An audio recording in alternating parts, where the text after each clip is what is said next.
ada. Kami menjamin bahwa tidak ada perlakuan khusus terhadap pelaku ataupun tersangka DRL.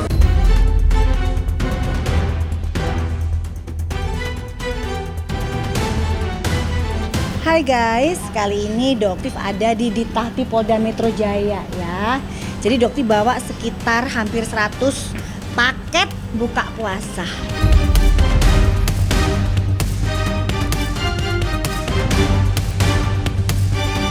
Tapi guys, 1000% Doktif yakin dia nggak puasa ya.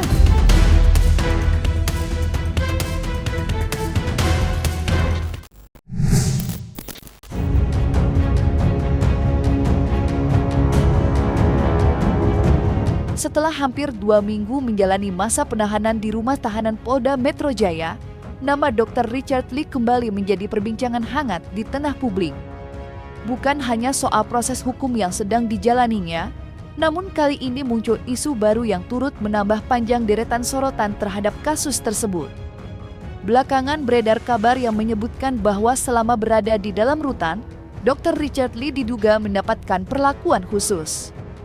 Isu ini pun segera menyita perhatian dan memunculkan beragam tanggapan dari masyarakat. Menanggapi ramainya spekulasi tersebut, pihak kepolisian tak tinggal diam. Melalui Kabid Humas Polda Metro Jaya, Kombes Budi Hermanto, polisi dengan tegas membantah adanya perlakuan istimewa terhadap Dr. Richard Lee selama menjalani penahanan. Penahanan kemarin itu mulai dari Jumat ya, 6 Maret sekira pukul 21.50 artinya terhitung besok harinya. Nah itu sampai 20 hari ke depan, nanti akan diperpanjang 40 hari. Selanjutnya apabila berkas perkara dinyatakan sudah lengkap dan cepat, bisa segera dikirim ke jaksa penuntut umum. Kami perlu sampaikan agar masyarakat juga tidak bias bahwa pemberlakuan terhadap seorang tahanan itu sama di mata hukum. Begitu juga yang bersangkutan mengikuti regulasi ataupun standar prosedur yang ada di Direktorat Tahti.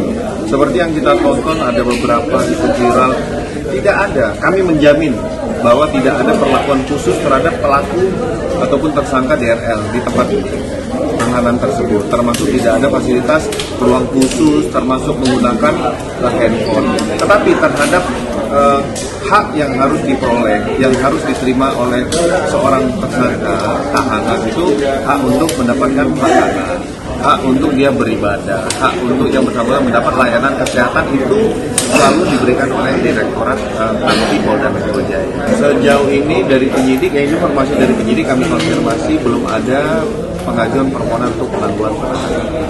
Artinya status masih sebagai tahanan Polda Metro Jaya. Di tengah ramainya kontroversi yang belakangan mencuat, sosok Doktif selaku pelapor dalam kasus yang menjerat Dr. Richard Lee justru kembali terlihat menyambangi Polda Metro Jaya.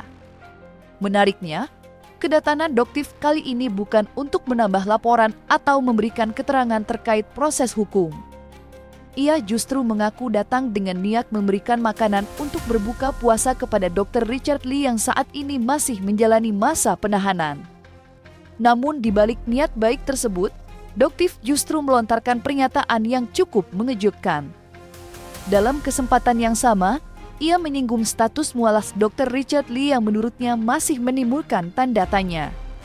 Bahkan, Doktif menilai bahwa keputusan Dr. Richard Lee untuk menjadi mualaf diduga hanya sebuah pencitraan.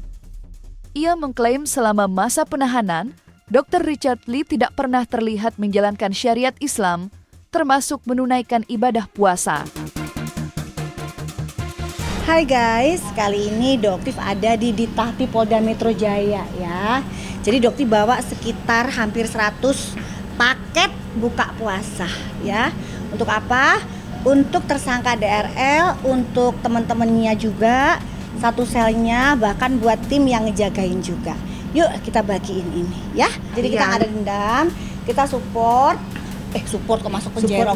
Ya, pokoknya ini aja kita bantuin ya buat buka puasa. Tapi guys, 1000% Doktif yakin dia nggak puasa ya. Jadi dia tidak puasa. Jadi Doktif ini memberikan juga buat dia untuk makan. Ya. Nanti Doktif akan live bersama dengan narasumber yang akan membongkar bahwa proyek mualaf itu bukan proyek asli ya, tapi proyek-proyekan ya. Jadi sudah terbukti bahwa dia tidak pernah sholat, dia tidak pernah puasa di dalam. Kita nantikan narasumber, insya Allah Doktif akan live nanti malam.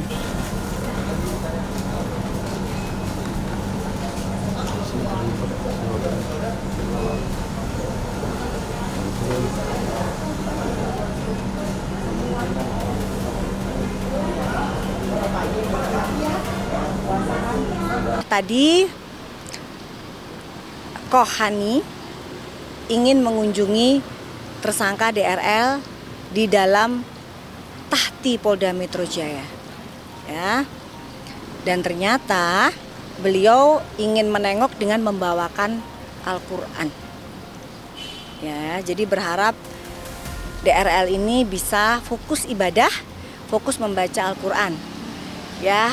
Dan ternyata tidak jadi untuk ditemui karena akhirnya beliau terbuka pemikirannya bahwa apa yang Doktif omongkan selama ini, tersangka DRL itu melakukan penistaan agama, dibongkar oleh Allah di depan Kohani melalui penyidik, melalui petugas rutan Polda Metro Jaya. Jadi di dalam saudara tersangka DRL tidak pernah melakukan puasa, tidak pernah melakukan sholat, ya. Sementara Kohani merasa bersalah karena Kohanilah yang mengeluarkan surat mu'alaf. Dan dalam waktu dekat, karena namanya sudah hancur ya, saudara tersangka DRL, maka istrinya DRE juga akan melakukan tindakan dugaan penistaan agama. Masuknya Dr. Richard Lee ke dalam tahanan nyatanya bukan menjadi akhir dari langkah Doktif dalam mengawal kasus ini. Setelah proses penahanan terjadi, polemik baru justru kembali mencuat dan menambah panas situasi. Ya, kali ini Doktif kembali melontarkan pernyataan yang cukup mengejutkan. Tak lagi hanya menyorot sosok Dr. Richard Lee, ia kini turut menyinggung peran sang istri, Dr. Reni Effendi. Menurut Doktif, sosok istri Dr. Richard Lee dinilai tidak bisa sepenuhnya dipisahkan dari perkara yang saat ini menjerat suaminya. Oleh sebab itu, ia menilai ada hal-hal yang perlu ditelusuri lebih lanjut oleh pihak berwenang. Bahkan, Doktif secara terbuka mendesak pihak kepolisian agar turut menerapkan pasal tindak pidana pencucian uang atau TPPU dalam pengembangan kasus tersebut. Desakan itu ditujukan kepada sosok perempuan yang ia sebut dengan inisial Dre. Dokter.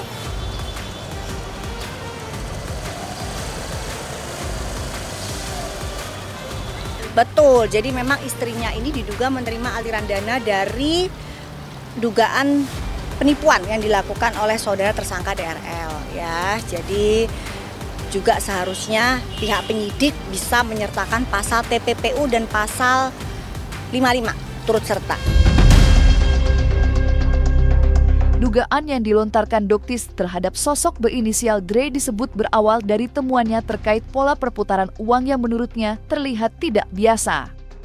Ia mengaku mulai menaruh curiga setelah mencermati aliran dana dari bisnis produk maupun operasional klinik yang berkaitan dengan pihak tersebut.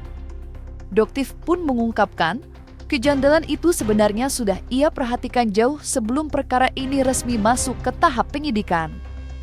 Pada saat itu, menurutnya, seluruh pemasukan dari penjualan produk kecantikan hingga pendapatan klinik disebut-sebut mengalir ke satu rekening pribadi yang diklaim berada di bawah kendali Dre.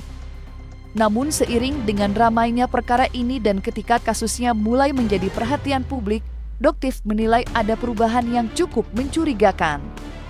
Ia menyebutkan bahwa rekening yang sebelumnya berstatus pribadi itu tiba-tiba berubah menjadi rekening atas nama badan usaha berbentuk CV.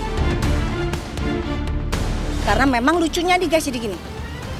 Sebelum naik sidik, sebelum kasus ini berkembang, semua penjualan produk-produk DNA Salmon, White Tomato, Stem Cell, atau yang di kliniknya itu masuk ke rekening DRE, istri dari DRL. Ya, masuk.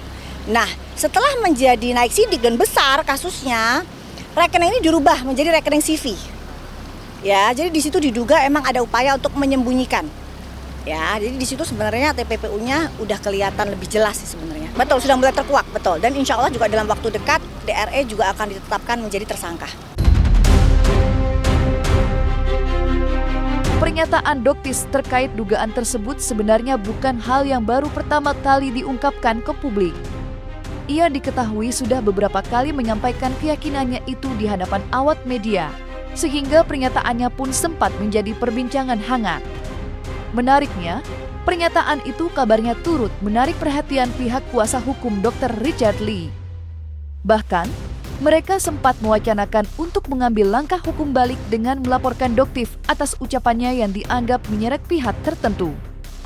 Namun, alih-alih mundur atau meredam pernyataannya, Doktis justru menunjukkan sikap yang tegas. Ia mengaku tidak gentar sedikit pun menghadapi ancaman laporan balik tersebut. Bahkan, dengan penuh keyakinan Doktif secara terbuka menantang pihak yang merasa dirugikan untuk menempuh jalur hukum. Menurutnya, ia telah mengantongi berbagai bukti yang diklaim cukup kuat dan valid untuk mendukung pernyataan yang selama ini ia sampaikan ke publik. Betul, jadi Doktif tadi juga sempat lihat itu FYP banget ya, saudara ingin melaporkan Doktif, Yangkong juga ya, 2 orang Yangkong, Doktif panggilnya Yangkong ya, yang Kangkong karena udah tua juga lumayan, senior banget. Jadi begini Yangkong, Pak An, ya, Doktif siap kok. Ya, SPKT buka 24 jam. Silakan dilaporkan. Tidak ada di sini membongkar rahasia dagang, tidak ada.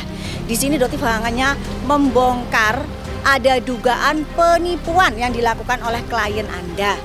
Seperti itu ya. Jadi silakan ditunggu laporannya. Mau laporkan silakan, Doktif mah siap kok, korbannya ada, korban masker. Ya, bon pembelian ada, saksinya ada. Ya. Jadi ayo Doktif mah silakan dilaporkan saja. Oh, silahkan, jangan cuma cuap-cuap aja, jangan cuma berani keluar-keluar di medsos. Lebih baik langsung tunjukkan LP-nya. Saya percaya kebenaran itu, saya percaya dengan kepolisian Indonesia dan saya percaya kebenaran itu akan seterang cahaya tanpa perlu kita teriak-teriak dan menjatuhkan orang lain. Yang di Jakarta Timur juga sedang diproses. Kemarin yang datang panggilan itu adalah saudara Panda dan HR kalau nggak salah ya. Di Jakarta Timur itu juga sudah dipanggil dan lucunya ternyata didampingi oleh lawyer Pak Anus ya. Jadi lawyer yang sama-sama memegang klien DRG.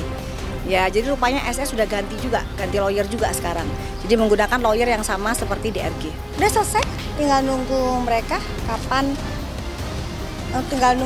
kapan untuk masuk ke kejaksaan seperti itu. Ya. Jadi kalau Doktif sih pengennya segera.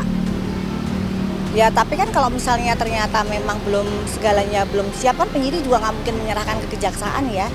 Jadi ya kita pasrahkan aja ke penyidik gitu. Dokter sih sampai hari ini sih nggak tahu ya gimana perkembangannya. Jadi mungkin lebih baik bisa ditanyakan ke Polres Jakarta Selatan. Tapi yang jelas dokter sudah selesai, pemeriksaan dokter sudah selesai, sudah nggak ada panggilan lagi seperti itu.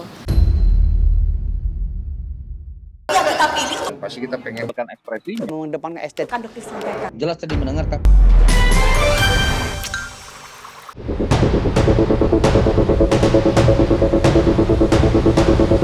Dan jangan lupa untuk like, subscribe dan juga share channel YouTube Cumi Cumi.